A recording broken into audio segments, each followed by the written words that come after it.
Hello, and welcome to Lotus Sleep. Tonight, we invite you to settle into stillness, not to escape your life, but to meet it more gently. As you listen, let your body soften against the surface beneath you. Let your breath slow, not by force but by surrender. There is no need to fix anything, no need to change who you are or how you feel. Just be here, as you are. In this moment, we begin with a truth that has echoed through Buddhist teachings for over 2,500 years. A truth so simple, yet so profound, that it can transform how we live, how we love, and even how we sleep at night. This truth is impermanence.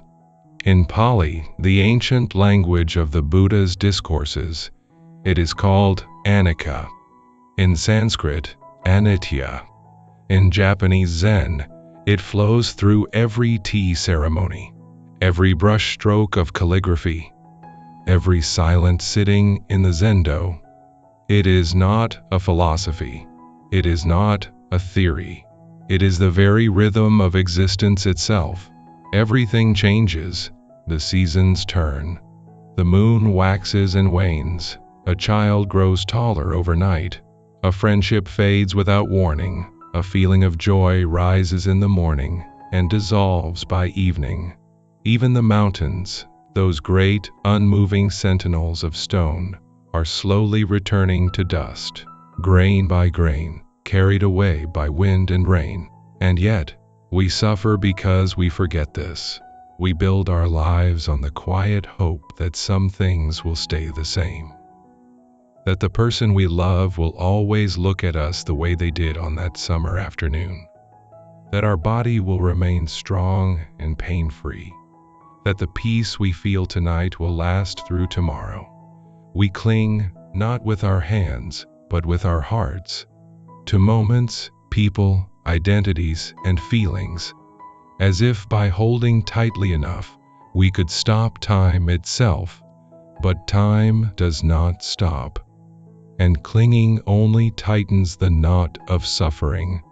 The Buddha did not teach impermanence to make us sad. He taught it to set us free. He saw that much of human pain comes not from change itself, but from our resistance to it. When we demand that life remain static, we set ourselves against the current of reality, and like a swimmer fighting the tide, we exhaust ourselves in futility. But what if we stopped resisting? What if, instead of mourning the fading of the cherry blossoms, we learned to cherish their brief, radiant beauty all the more deeply? Precisely because they do not last. This is the gift of impermanence. It is not a threat. It is an invitation to wake up, to pay attention, to love fully while we can, and to release gracefully when the time comes. Impermanence reminds us that nothing is permanent, including our anxiety, our grief, our fear. The storm inside you right now, it too will pass. Not because you push it away, but because all things pass.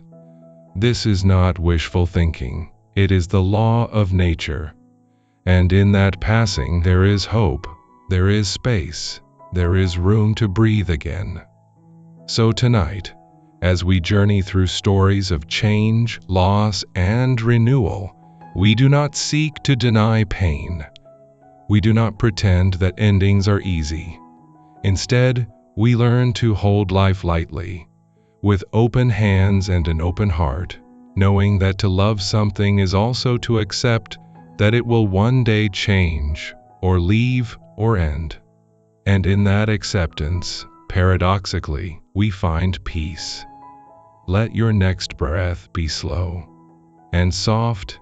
Feel the rise and soft. Feel the rise and fall of your chest. This breath is here now, and soon it will be gone. That is not tragic. That is life, and it is beautiful. There is a small village nestled in the hills of Kyoto, where mist curls around cedar trees each morning like incense rising from an altar. For centuries, travelers have stopped there to rest, to drink tea, and to remember what it feels like to move slowly through the world. In this village stood a tea house, old, wooden, with paper screens that glowed amber in the late afternoon sun. Its garden was modest. A few moss-covered stones, a single maple tree, and a stone lantern worn smooth by rain and time. Nothing grand, nothing fancy, but to those who sat within its walls, it felt like a sanctuary. Many years ago, a young man named Haru brought his beloved, Aiko, to this tea house on a spring day when the air smelled of plum blossoms. They sat on tatami mats, sipping matcha from hand-thrown cups, and he asked her to marry him. She said yes, and he asked her to marry him. She said yes. And in that moment, the tea house became sacred to them, not because of its architecture, but because of the love that bloomed within it. Years passed. They built a life together. They raised children. They grew older. And though they never returned to that tea house, Haru often thought of it. In his mind it remained exactly as it was that day. The same light through the shoji screens, the same scent of roasted tea leaves, the same quiet hum of bees in the garden. Then, after Aiko passed away, Haru found himself drawn back to the village. He needed to see it again, to stand in that place where their future had begun. He walked the familiar path, heart pounding with anticipation. But when he reached the spot where the tea house once stood, he stopped in confusion. It was still there, but it was not the same. The old wooden beams had been replaced with sleek, modern timber. The garden had been redesigned with geometric gravel paths and minimalist sculptures. The paper screens were now glass panels that reflected the sky. Even the name had changed. Inside, young people sat with laptops, sipping lattes, not matcha. Haru felt a sharp pang in his chest. It was as if someone had erased a memory. He approached the owner, an elderly woman with kind eyes and silver hair pulled into a neat bun, and asked, "What happened to the old tea house?" She smiled gently. "We renovated it 5 years ago. The roof was leaking. The floorboards were rotting. We wanted to keep the spirit of the place alive, but it needed to change to serve those who come today." Haru's voice trembled. "But it's not the same. It doesn't feel like the place I remember." The woman nodded. Then she said something that stayed with him for the rest of his life. "This place exists for those who arrive today, not for those who wish to live in yesterday." Haru stood there, stunned. He had expected the world to preserve his memory like a museum exhibit. But the world does not work that way. Places, like people, must change to survive, to remain useful, to remain alive. That night, Haru sat alone on a bench outside the new tea house. He watched the sunset paint the sky in shades of rose and gold, and slowly, something shifted inside him. He realized he hadn't come to see a building.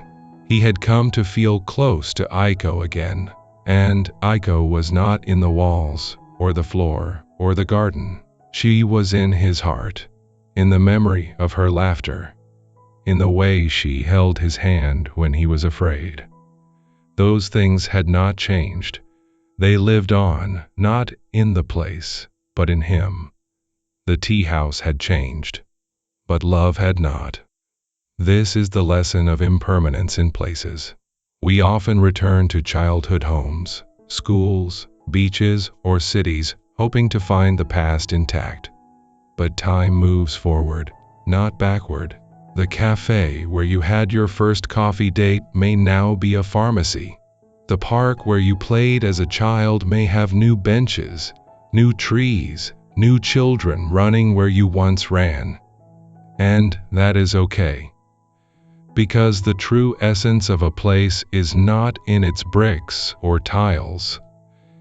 It is in the meaning we gave it. And that meaning lives within us, not in the external world. When we cling to how a place used to be, we miss the beauty of what it is now. We blind ourselves to the new stories unfolding in the same soil, the new lovers sharing quiet words, the new child discovering wonder under the same sky.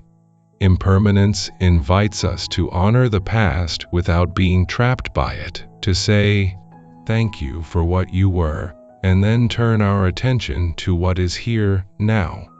As you rest tonight, consider this: your bedroom, your home, even your city, is changing moment by moment.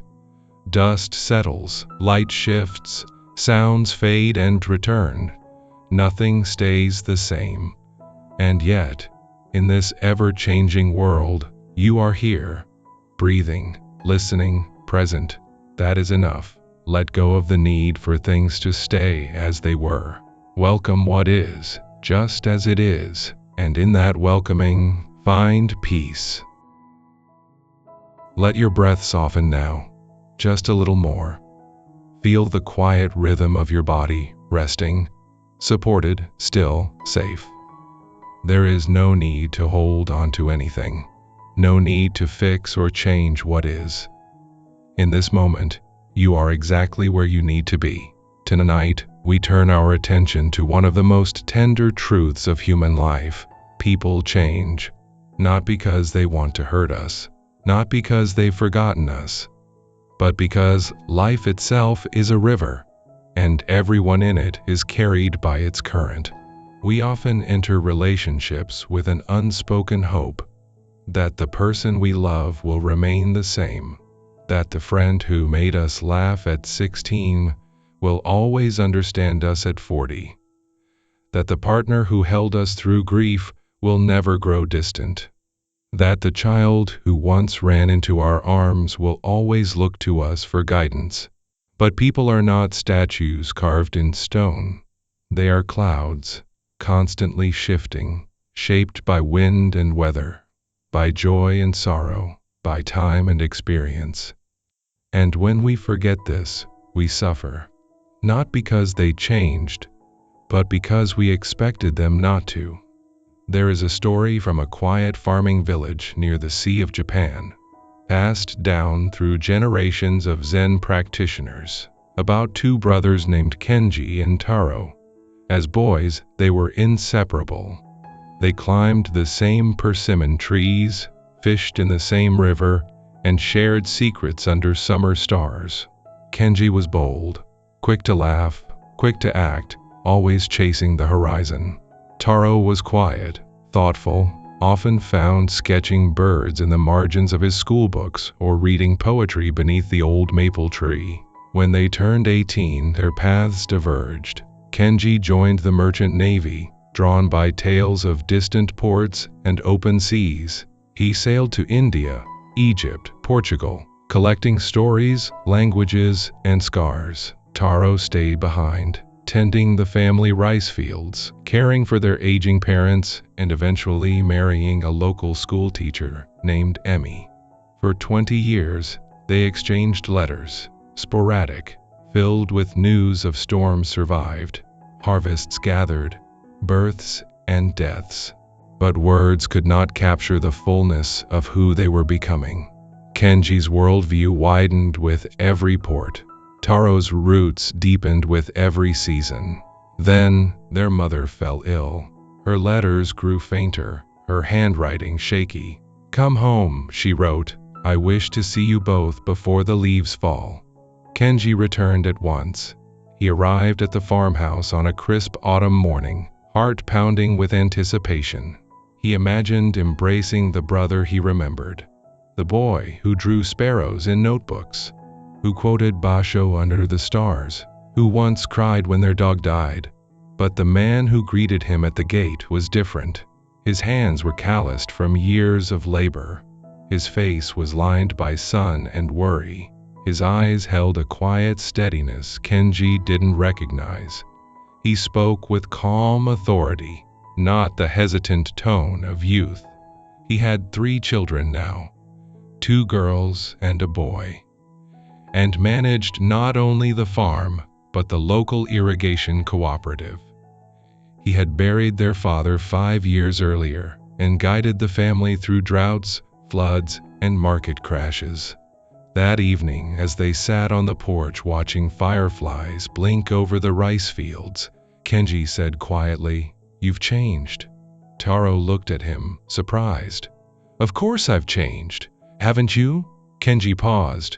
He had changed too, his skin weathered by salt and wind, his accent softened by foreign tongues. But he had not expected Taro to change. In his mind, his brother had remained frozen in time, the gentle boy beneath the maple tree. Over the next few days, tension grew between them. Kenji kept trying to draw out the old Taro, the poet, the dreamer. He asked about books, about stargazing, about the poems he used to write. But Taro would smile politely and say, "I haven't read much lately." The fields demand attention.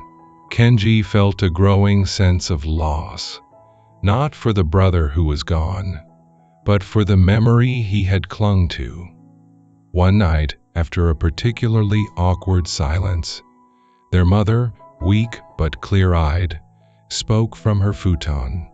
She had been listening. "Kenji," she said softly, "you are holding on to a ghost. Your brother is right here. But you keep looking for the child he was." Her words struck him like a temple bell, clear, resonant, echoing through his bones. The next morning, Kenji woke before dawn. He found Taro already in the fields, guiding water through the irrigation channels with quiet precision. Instead of asking about old times, Kenji picked up a hoe and worked beside him in silence. And in that silence, something new began. He saw how Taro's hands moved, not with the delicacy of an artist, but with the wisdom of a steward.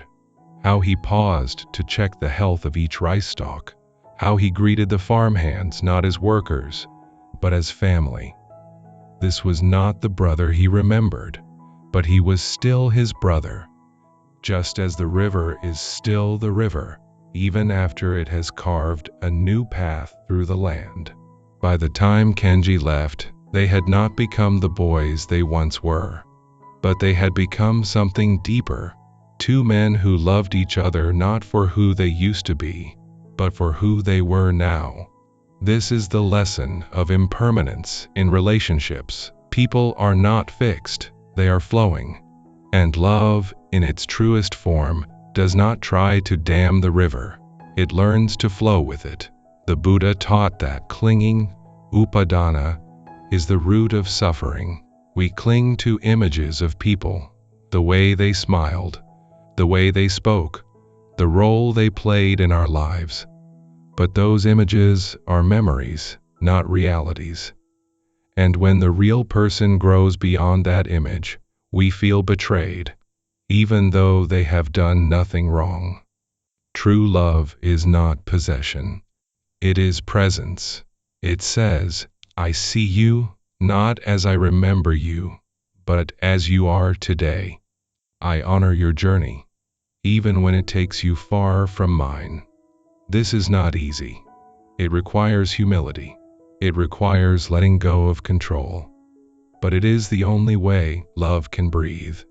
Consider your own life tonight. Is there someone you love who has changed? A parent who seems distant? A friend whose values no longer align with yours? A partner who no longer responds the way they once did? Instead of mourning who they were, try this. Breathe in.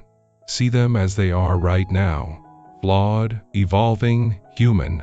Breathe out. Wish them well, exactly as they are. You do not need to fix them. You do not need to bring them back to the past. You only need to love them. Here, now, in this ever-changing moment. And in that love, find peace, There is a teaching from the Zen master Dogen: to study the Buddha way is to study the self. To study the self is to forget the self. To forget the self is to be actualized by the 10,000 things. In relationships, this means stop projecting your memory onto the other person. Stop demanding they fulfill your idea of them. Instead, meet them freshly, as if for the first time. Every day, they are new, and so are you. So tonight, as you rest, release the image you hold of someone you love. Let them be free. Let yourself be free. Because love with open hands is the only love that lasts. Not because it resists change, but because it embraces it. Feel your breath now. Slow, deep, effortless. With every exhale, imagine opening your hands, not in surrender, but in trust. You are not losing anyone. You are making space for love to grow. Rest now, let go, and know that you are still connected, not by memory, but by presence. Let your awareness sink deeper into your body now. Feel the weight of your limbs, the rise and fall of your chest, the quiet pulse of life moving through you. There is no need to judge what you feel. No need to wish your body were different. Just be with it, exactly as it is. Tonight, we come to a truth that can feel unsettling at first, but ultimately brings great peace. The body is impermanent, and that is not a betrayal. It is a teacher. We often treat our bodies as machines that should function flawlessly forever.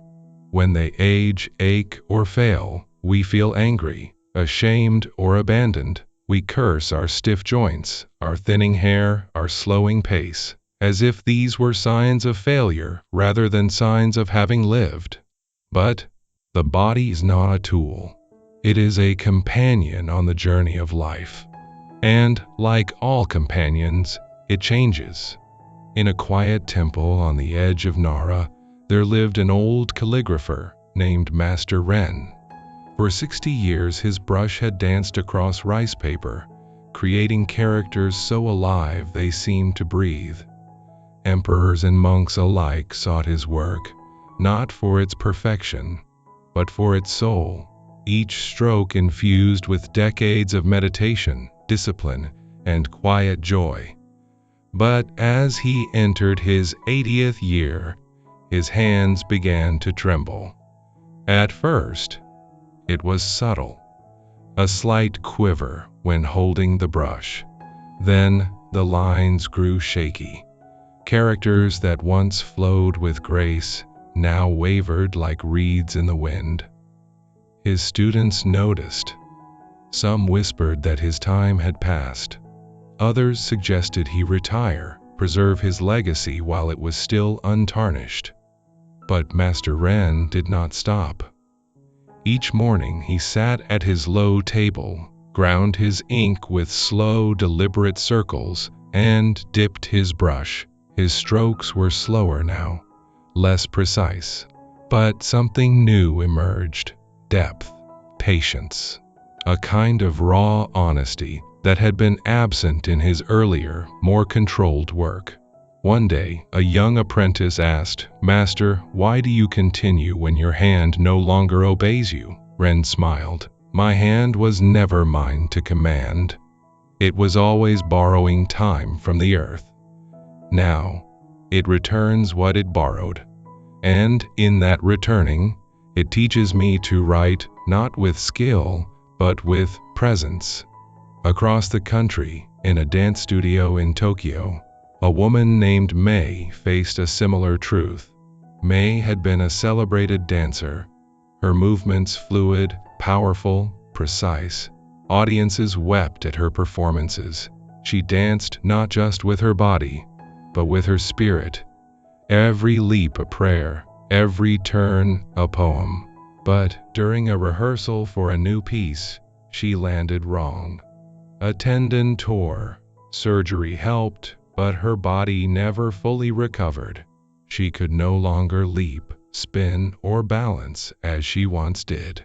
For months she grieved. She avoided mirrors. She refused. She refused to enter the studio.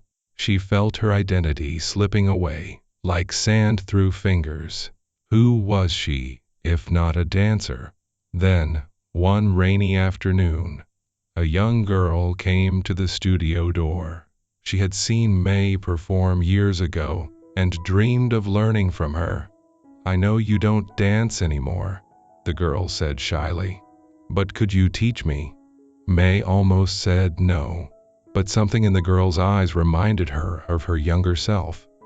The hunger, the awe, the belief that movement could heal, she agreed. And in teaching, May discovered a new way to dance, not with her body alone, but with her voice, her gaze, her silence. She showed students how to listen to music, not just with their ears, but with their bones. How to move from the breath, not the ego. How to find stillness within motion. Her art did not die. It transformed. These two stories, of the calligrapher and the dancer, reveal a profound truth. The body does not betray us. It teaches us how to let go. The Buddha himself grew old. His back bent, his steps slowed, yet, in his final days, his presence radiated such peace that disciples said sitting near him felt like resting in moonlight.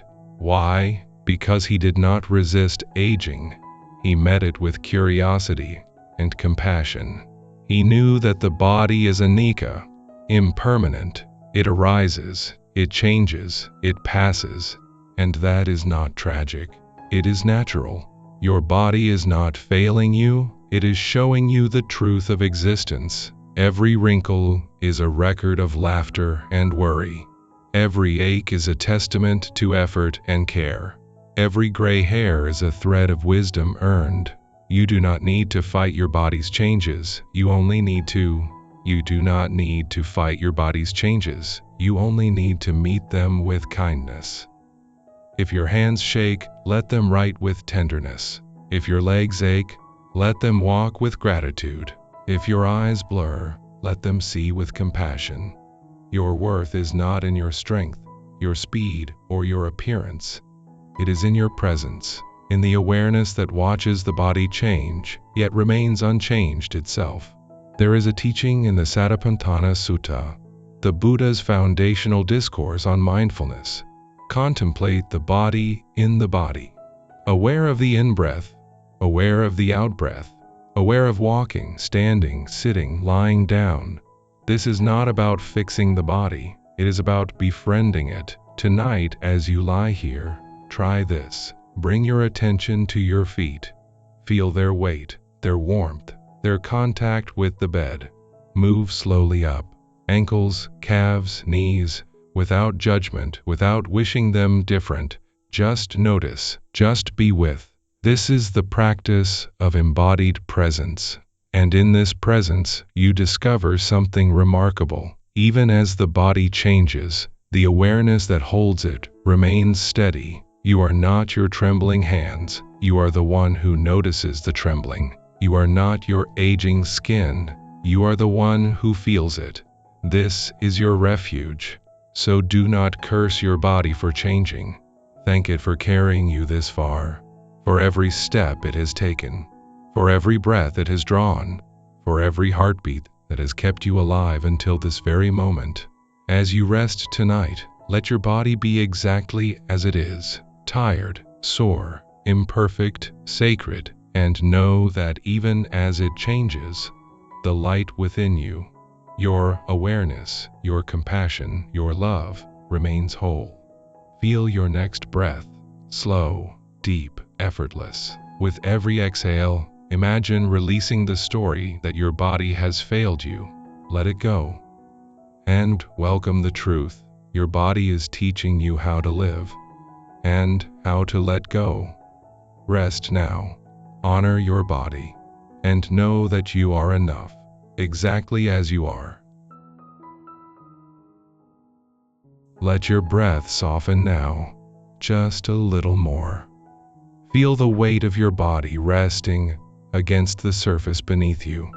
There's no need to adjust, no need to fix anything. You are already exactly where you need to be. Tonight, we turn our attention inward, not to analyze, not to solve, but simply to witness. We come to the quiet truth that the mind itself is impermanent. Every thought, every feeling, every flicker of memory arises, lingers for a moment, and then dissolves, like ripples on the surface of a still pond. The Buddha once said, "Just as a river flows day and night, so too does the mind flow, never the same from one moment to the next." This is not a flaw. It is the natural rhythm of awareness. And yet, how often do we mistake this flowing river for solid ground? We believe a thought because it feels urgent. We cling to an emotion because it feels true. We build entire identities around passing mental weather. I am anxious, I am angry, I am broken, as if these were permanent facts rather than temporary visitors. But what if you are not the storm? What if you are the sky? In Zen, there is a beautiful metaphor. Thoughts and emotions are like clouds drifting across the open sky of awareness. The sky does not resist the clouds. It does not chase them or try to hold them. It simply holds them, vast, open, undisturbed by their coming and going. You are that sky. Even now, as you listen, thoughts may be arising. Perhaps a worry about tomorrow, a memory from yesterday, a judgment about how you're supposed to feel right now. And that's okay. The mind thinks that's its nature. But you are not required to follow every thought into its story. There is a famous Zen teaching story about a young monk named Kenji who came to his teacher in great distress. "Master," he said, "my mind will not be still. Fear rises like a tide. Doubt circles like a vulture. I sit in meditation, but my thoughts only grow louder. How can I find peace?" The old master did not answer right away. Instead, he led Kenji outside to a small garden where a wind chime hung from the eaves of the temple. A soft breeze stirred, and the chime rang, clear, resonant, then fading into silence. They stood together in stillness. Another gust came. The chime sounded again. After several minutes, the master turned to Kenji and said gently, "The wind comes and goes. The chime does not hold on." Kenji frowned. "But my thoughts are not like wind. They feel real, heavy, dangerous." The master smiled. "Thoughts are wind. Emotions are wind. Sensations are wind. All arise without your permission. All pass without your command. The chime, the awareness that hears them, remains. Do not confuse the sound with the silence that holds it." Kenji returned to his cushion that evening, not with a new technique, but with a new understanding. When fear arose, he no longer fought it. He simply noticed, fear is here. When doubt whispered, he didn't argue. He breathed and said, "This is just a thought." And slowly, something shifted. The thoughts didn't stop, but his relationship to them changed. He stopped feeding them with belief. He stopped building castles on their shifting sands. And in that space, peace began to grow, not as the absence of disturbance, but as the presence of awareness. This is the heart of working with the impermanent mind. You do not need to silence your thoughts. You do not need to purify your emotions. You only need to stop identifying with them.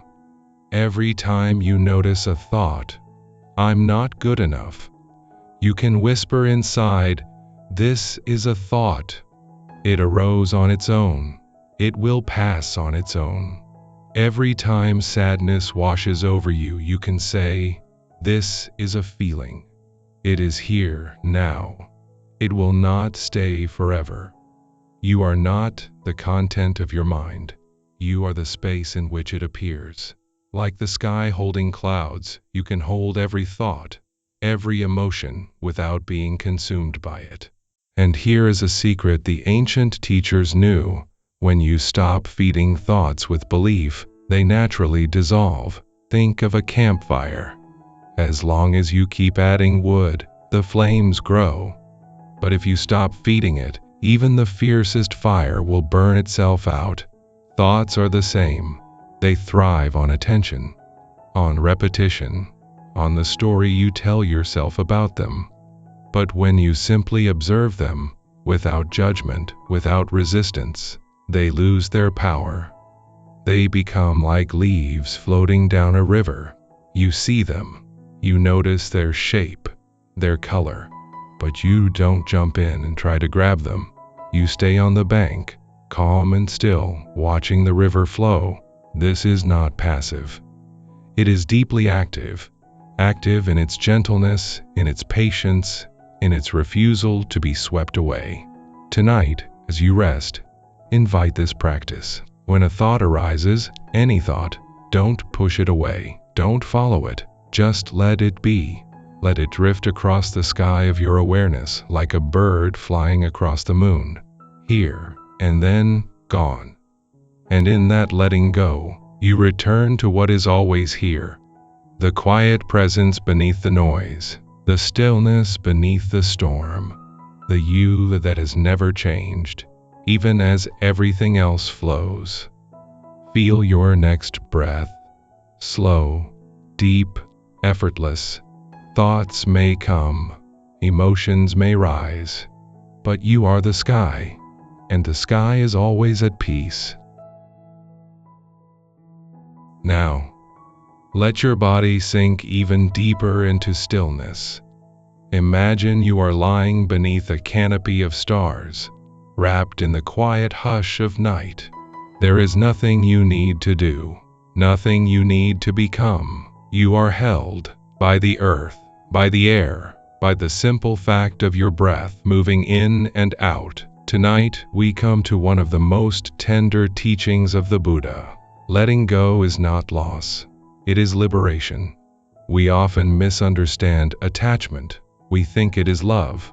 But true love is open-handed. Attachment is clenched-fisted. It says, I need you to stay the same so I won't feel pain. True love says, I love you enough to let you go.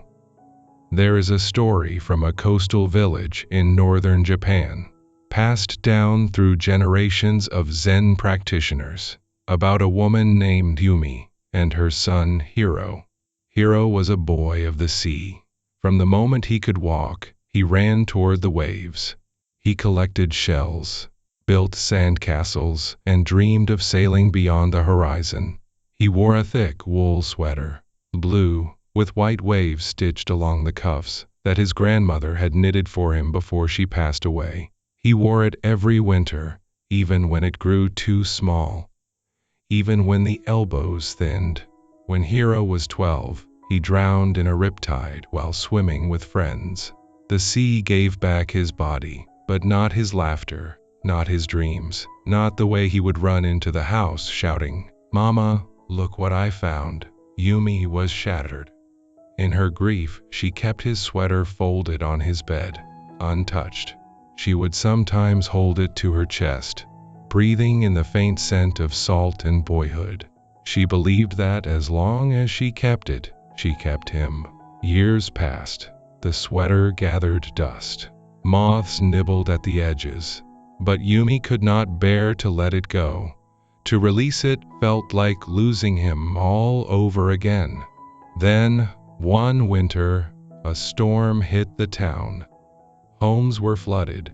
Families lost everything. Among them was a young boy, orphaned, shivering in a shelter with only thin clothes. A neighbor mentioned Yumi's son's sweater. It's just sitting there, she said gently. Maybe it could keep someone warm. Yumi resisted at first. But that night, she dreamt of Hiro. Not as he was in death, but as he was in life, laughing, running toward the waves, arms wide open, calling. Come on, Mama. The water's perfect. The next morning she took the sweater, brushed off the dust, and brought it to the shelter. The boy's eyes lit up when he put it on. It's so soft, he whispered, wrapping it around himself like a hug. Yumi watched him, and for the first time in years, she did not feel loss. She felt love, flowing outward, not trapped within. She realized holding on did not keep Hiro alive. It only kept her grief frozen. Letting go did not mean forgetting. It meant allowing love to move again. This is the essence of non-attachment. The Buddha taught that clinging, upadana, is the root of suffering. We cling to people, to memories, to outcomes, to identities. We build walls around what we love, hoping to protect it from change. But life cannot be walled in. To love is to accept impermanence. Letting go is not cold. It is compassionate. For yourself and for others. Consider this: when you cling to a memory, you are not honoring the person. You are imprisoning them in a version of the past that no longer exists. But when you release the memory, you free both them and yourself to live in the present. You do not need to force release, you only need to create space for it. Ask yourself gently tonight, what am I holding on to that no longer serves life? A grudge? A story about who I should be? A relationship that has ended yet lives on in my mind? You do not need to throw it away. Just notice it, honor it, and then, when you're ready, let it go, like a leaf released into a stream. Trust that love does not disappear when we release its form. It transforms, it flows, it finds new ways to express itself. And in that flow we find peace. Feel your breath now, in and out. With every exhale, imagine releasing something you've been holding too tightly. Not with effort, not with force, but with the quiet grace of a hand opening, palm up, letting the wind carry what needs to be carried.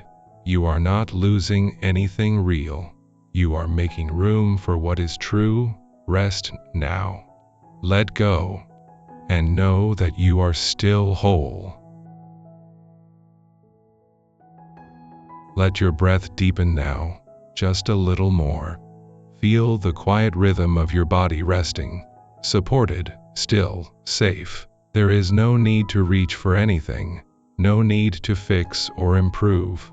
In this moment, you are already whole, and it is in this wholeness, imperfect, fleeting, and deeply human, that we discover the quiet grace of wabi-sabi. Wabi-sabi is not merely an aesthetic. It is a way of seeing, a way of being, a philosophy born from centuries of Zen practice in Japan, shaped by tea masters, poets, potters, and monks who learned to find sacredness not in grandeur, but in simplicity, not in permanence, but in transience. At its heart, wabi-sabi teaches us this: beauty lives in the incomplete, the weathered, the humble, and the temporary.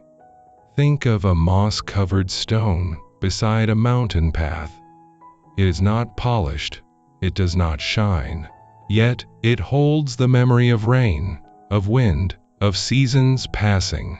Or consider a wooden door, worn smooth by generations of hands, its grain darkened by time, its edges softened by use. There is no flaw here, only history, only life. This is the lens through which wabi-sabi invites us to see the world and ourselves. In a small village near Kyoto, there once lived a potter named Sora. He spent his days shaping clay on a simple wheel, firing his pieces in a wood-burning kiln, and offering them to local tea houses. His work was never flawless. Sometimes a bowl would warp in the heat, sometimes a glaze would crack unexpectedly. But Sora never discarded these imperfect pieces. Instead, he studied them. He honored them. He saw in their asymmetry a kind of truth that perfect symmetry could never convey. One winter, a young apprentice asked him, "Master, why do you keep the cracked bowls? Shouldn't we strive for perfection?" Sora smiled and held up a chawan, a tea bowl, with a hairline fracture running through its side. "Perfection is rigid," he said. "It leaves no room for breath. But a crack lets the light in. It reminds us that this bowl was made by human hands, fired by fire, used in ceremony. It has lived." He then told the story of kintsugi, the art of golden repair. Centuries ago, a shogun dropped his favorite tea bowl. It shattered into many pieces. Distraught, he sent it to China to be repaired. When it returned, it was mended with metal staples, functional, but cold. Unsatisfied, he asked Japanese artisans to try again. Instead of hiding the break, they mixed lacquer with powdered gold and carefully reassembled the bowl, tracing every fracture with luminous seams. The result was not a restored object, but a transformed one. More beautiful, more valuable, precisely because of its brokenness. "This," Sora said, holding the golden-lined bowl, "is wabi-sabi, not hiding the wound, but honoring it. Not denying change, but celebrating how something can become more itself through loss." This teaching echoes deeply in the Buddhist understanding of impermanence. The Buddha taught that all conditioned things are anicca, impermanent. Nothing lasts, not joy, not sorrow, not youth, not even suffering.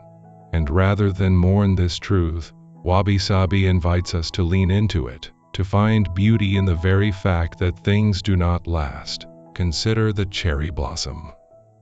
For just a few days each spring, the trees explode in soft pink clouds. People gather beneath them, picnic, write poetry, sit in silence. Why? Because they know the blossoms will fall. The wind will come. The petals will scatter like snow. And it is this brevity that makes them so achingly beautiful. If the blossoms lasted forever, we would stop noticing them. But because they fade, we pay attention. So too with our lives. Your tired eyes after a long day. The laugh lines around your mouth. The scar on your knee from childhood. The way your voice cracks when you speak of someone you love. These are not flaws. They are signatures of a life lived, marks of presence, evidence that you showed up even when it was hard. Wabi-sabi asks us to release the tyranny of perfection, the belief that we must be younger, smoother, faster, quieter, more productive, more composed. That belief is not kindness. It is a cage.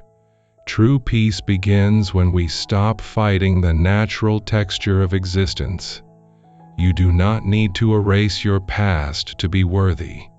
You do not need to hide your wounds to be loved. You only need to be here, exactly as you are, in this imperfect, temporary, radiant moment. And tonight, as you rest, let this truth settle into your bones. The most precious things in life are often the most fragile, because their fragility reminds us to cherish them while they are here. A shared silence between friends. The warmth of sunlight on your skin in the morning. The sound of rain on the roof. The way your breath rises and falls, steady and soft. None of these last forever. And that is what makes them holy. There is a famous haiku by the poet Basho. The old pond, a frog jumps in, sound of water. In 17 syllables, he captures a moment so ordinary, so fleeting, and yet so complete. No grand drama, no lasting monument. Just a frog, a pond, a ripple, and in that ripple, the entire universe. Can you see your own life this way? Not as a project to be perfected, but as a series of fleeting, luminous moments, each one whole in itself. Perhaps it was the way you paused today to watch a bird land on a branch, or the way you took a deep breath before responding in anger, or the way you are listening to these words right now, seeking peace in the midst of uncertainty. That is wabi-sabi. That is courage. That is enough. So let go of the need to be flawless. Embrace the cracks. Let them be filled, not with shame, but with gold. And know that you are already whole. Not despite your imperfections, but because of them.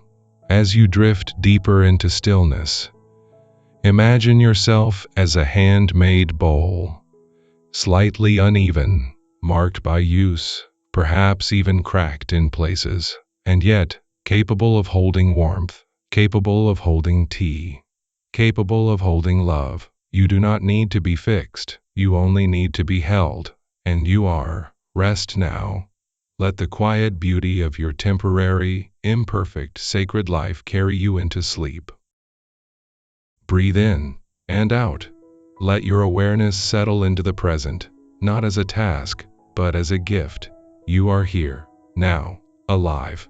And in this simple fact lies everything you need. We have journeyed through many truths tonight: the impermanence of places, of people, of the body, of the mind, of all things we cling to. Now, we arrive at the most vital question: how do we live with this wisdom? Not as a theory, but as a daily practice? The answer is not found in grand gestures, but in quiet choices. In the way we speak, the way we listen, the way we hold space for joy and sorrow alike. There is a story from the mountains of Shikoku, where an old gardener named Jiro tended the grounds of a small Zen temple. Every spring, without fail, he would plant saplings along the path leading to the meditation hall. Maple, cedar, pine. His hands were gnarled with age, his back bent from decades of labor, yet he worked with unhurried care. One day, a visiting monk watched him dig a hole, place a young tree inside, and gently pack the soil around its roots. Curious, the monk asked, "Master Jiro, these trees will take 50 years, maybe more, to grow tall enough to shade this path. You will not live to sit beneath them. Why do you plant them?" Jiro paused, wiped his brow with the back of his hand, and smiled. "When I was a boy," he said, "I sat under a great oak my grandfather planted. Its branches sheltered me from sun and storm. I never met him, but I knew his love through that tree. Now, it is my turn. I plant not for myself, but for those who will walk this path long after I am gone." The monk was silent for a long time. Then he bowed deeply. This is how we live with impermanence. Not in despair, but in generosity. Not in fear, but in faith. Knowing that everything changes, we choose to act with kindness anyway. Knowing that nothing lasts, we choose to love deeply anyway. Knowing that we cannot control outcomes, we choose to show up fully anyway. This is the essence of engaged non-attachment. The middle path the Buddha taught between indulgence and denial. It does not mean we become indifferent. It means we become free. Free to love without demanding that love stay the same. Free to create without clinging to the result. Free to grieve without believing grief will last forever. The Zen teacher, Thich Nhat Hanh, once wrote, "People usually consider walking on water or walls as miracles. But I think the real miracle is not to walk either on water or in thin air, but to walk on earth." Every day we are engaged in a miracle which we don't even recognize. A blue sky, white clouds, green leaves, the black, curious eyes of a child, our own two eyes. All is a miracle.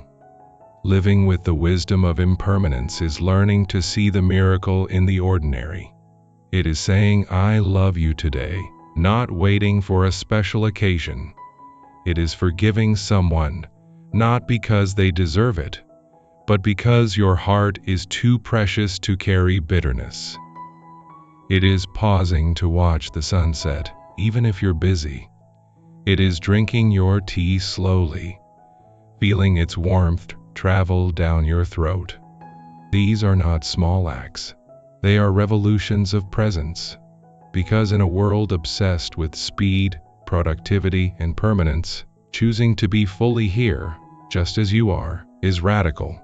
Consider this: every person you pass on the street is carrying a world of joy and pain you cannot see. Every stranger has loved and lost. Every child is growing older by the second. Every breath you take is one you will never take again. This is not meant to frighten you. It is meant to wake you up, to remind you, do not postpone your life. Do not wait until you're less tired to rest. Do not wait until you're more worthy to love yourself. Do not wait until someday to say what needs to be said. Someday is a myth. Now is the only reality. The Buddha's final words were, all conditioned things are impermanent. Strive on with diligence. He did not say, build monuments. He did not say, accumulate wealth. He said, strive on, not toward perfection, but toward wakefulness, toward kindness, toward presence, toward love that does not cling. So tonight, as you rest, ask yourself gently, how can I live more fully tomorrow? Not perfectly, not heroically, but authentically. Perhaps it means setting a boundary with kindness. Perhaps it means apologizing for something you've avoided. Perhaps it means sitting in silence with someone who is hurting, without trying to fix them. Or perhaps it simply means going to bed early, because your body is asking for rest. All of it matters. All of it is practice. And remember, you do not need to do everything. You only need to do what it is true. Let your next breath be slow, deep, effortless. Feel the rise and fall of your chest. This breath is here now, and soon it will be gone. That is not tragic. That is life. And it is beautiful. So live like the old gardener. Plant trees whose shade you will never sit under. Love people you may never see again. Speak words that may never be remembered. Do it anyway, because love is not measured in permanence, but in presence. And you are here, now, breathing, alive. That is enough. Rest in that truth. Let it carry you into stillness. As we come to the close of our journey tonight, let your body soften completely into the surface beneath you. Let every muscle release its tension. Let every thought dissolve like mist in morning light. There is nothing more to do, nothing more to understand. Just rest, deeply, fully, peacefully. And as you rest, hear this final truth, spoken not as a lesson, but as a lullaby. Impermanence is not life's enemy. It is the quiet teacher that reminds us how to love, how to forgive, and how to live fully, one breath at a time. For so long we have been taught to fear change, to resist it, to build walls against it. We save photographs to preserve memories. We cling to relationships long after they've changed. We chase youth, stability, certainty, as if any of these could truly be held. But the truth is this: everything flows. The river does not apologize for changing course. The moon does not mourn its phases. The seasons do not argue with time. They simply move, and in their movement, they create beauty. So too with you. Your anxiety will pass. Your joy will fade. Your body will age. Your thoughts will shift. But beneath all of this, beneath the coming and going, there is a stillness that never changes. A presence that has been with you since your first breath, and will remain with you until your last. You are not your changing emotions. You are not your aging body. You are not your restless mind. You are the awareness that holds it all. Vast, open, unshaken. This is the great secret of the Dharma. Impermanence reveals the eternal. When we stop clinging to the waves, we discover the ocean. The Buddha did not teach impermanence to make us sad. He taught it to set us free, to help us stop resisting life and start fully inhabiting the present moment. Because only in the present can we love, only in the present can we heal, only in the present can we rest. So tonight, as you drift toward sleep, carry this with you. You are not broken, you are not behind, you are not failing. You are a human being, imperfect, impermanent, and infinitely precious. And in your impermanence lies your freedom. Think of the last time you laughed until your sides hurt, or cried until your tears ran dry, or sat in silence, watching clouds drift across the sky. Those moments are gone, and yet they shaped you. They are part of your story, and your story is still being written. Do not mourn what has passed. Honor it, then turn your attention to what is here now.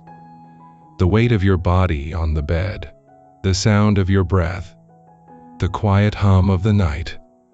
This is your life, right here, right now. Don't miss it. There is a Zen saying, before enlightenment, chop wood, carry water. After enlightenment, chop wood, carry water. Awakening does not mean escaping life. It means living it more fully. Washing dishes, folding laundry, holding a loved one's hand, with complete presence. That is the path. That is the practice. That is peace. So as you sleep tonight, let go of the need to be anywhere else. Let go of the need to be anyone else. You are exactly where you need to be. And you are enough. Feel your next breath. Slow, deep, effortless. With every exhale, imagine releasing something you've been holding too tightly. A worry, a regret, a hope that didn't come true. Let it go. Not with force, but with grace. Like a leaf released into a stream, like a bird flying into the dawn. You are not losing anything real. You are making room for what is true, and what is true is this: you are held, you are loved, you belong, exactly as you are. Sleep now. Let everything come and go. You are the sky, and the sky holds all weather with peace. Good night, rest well. You are home.